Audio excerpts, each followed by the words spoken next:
We're at an extraordinary moment in the planet's history. We know between 60 and 70% of animals have been wiped out.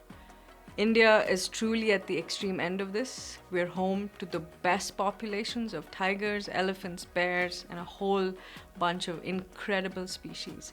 I do think decisions that we make in the next 10, 20 years are going to pretty much decide what animals are going to be around for my great-grandchildren and their great-grandchildren to see.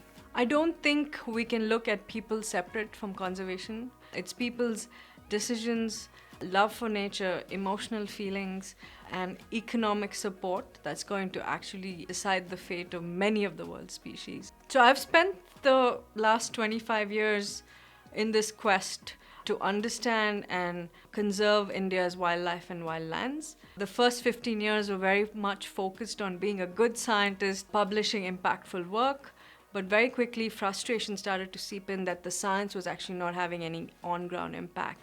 So our mission at the Center for Wildlife Studies is to save India's wildlife and wild places, working alongside local communities.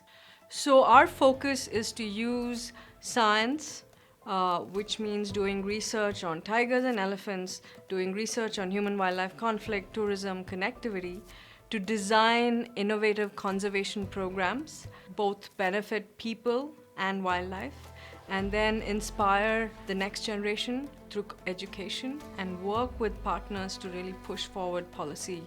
Wildlife science and conservation in India is truly remarkable because on the one hand, you're working really on the edge.